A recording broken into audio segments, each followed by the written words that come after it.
Regal Fritillary is a prairie butterfly with a distinctive appearance that has been described as a monarch dipped in chocolate. Historically, it was found throughout the east central United States, but like so many grassland insects, its population has plunged.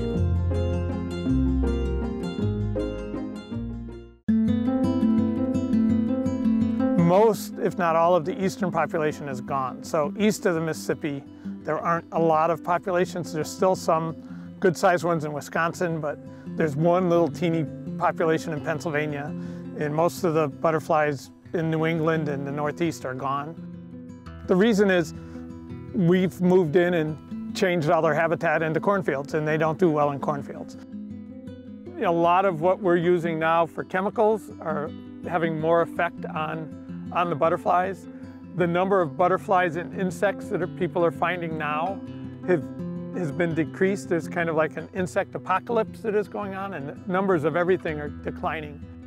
Pockets of Regal Fritillaries can still be found in southeast and western Minnesota, but they disappeared from the Twin Cities metro area. That was until the Three Rivers Park District introduced them at Crow-Hassan Park Reserve in Hennepin County.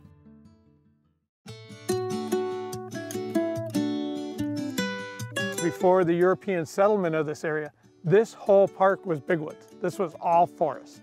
But for 150 years, this was agriculture. And there was 1,700 acres of cornfield in what is now this park. So it's totally created. We planted a new prairie. Three Rivers has introduced several native species to Crow-Hassan, including bull snakes and trumpeter swans. Some species came on their own, like Henslow's sparrows, bobolinks, and meadowlarks. And they were ones that once we made the prairie, they could get here.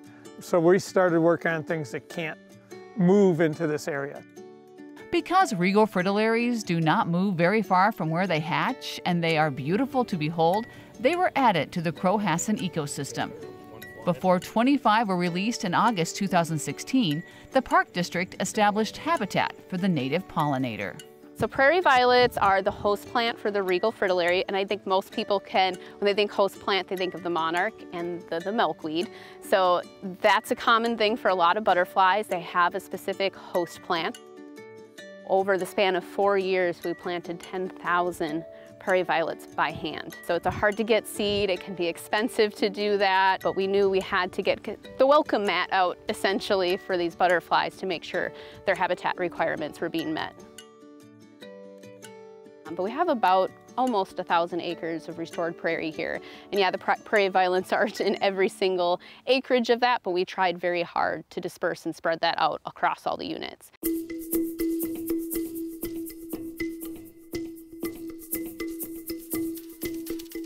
Oh, there's one coming right past the camera guy. Coming toward you, Stephen.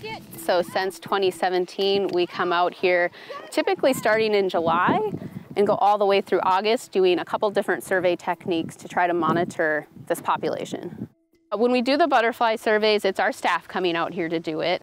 We kind of go over the basics, what to look for. They look similar to a monarch, so we show them a picture. We explain the difference because this is, the male and female look different. So we kind of cover that very briefly, how to safely handle them and put them in the envelope. So we're really making sure, again, this is a special concern species. We want to be gentle, handle them properly. So we make sure there's experienced staff that can be kind of watching and training and making sure these butterflies are handled properly.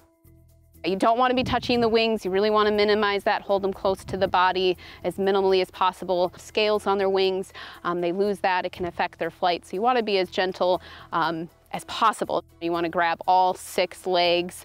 If you get 1 or 2 legs, they'll easily rip them off. Regal Fritillaries are kept in envelopes until the survey is finished, so they aren't double counted. So by putting them in that envelope and holding them, it's keeping the butterflies safe. You know, we make sure their wings are closed and the envelope is it's specifically for insects, and close it, and yeah, no harm done. You can tell the sex apart from the male and the female. So there should be 2 rows on that back hind wing, and if it's orange and white, you have a male, and if it's white, you have a female. After we've done the survey and kind of compared it to the acreage, we feel pretty confident in saying hundreds, if not thousands of them out here. We saw 4 and caught 5, so we had 9 butterflies on the 5 acres. We've caught over 30 butterflies on the same 5 acres if the weather is just right. The drought could have some impact on the numbers, but the idea is to keep track over time and see how the population changes. All the butterflies we caught were males because the male butterflies actually come out a week or 2 before the females, and they set up territories, so when the females come out, they have their spot. If you see 2 butterflies that are flying together and flying up in the air, there's actually a butterfly battle going on. And the females will come out, they mate. Once both are out, the females go into what's kind of like a sexual diapause, where they're not gonna lay the eggs right away. They just kind of hide. I think they're hiding from the males. I think they're sick of the harassment. So they kind of go into hiding into the grass, and they'll, in the fall, lay the eggs. They lay up to 2,000 eggs. And those eggs, once they hatch late in the fall, there's not prairie violets out here. It's a spring plant. And so really the only thing that caterpillar gets to eat as it hatches, it's the egg itself.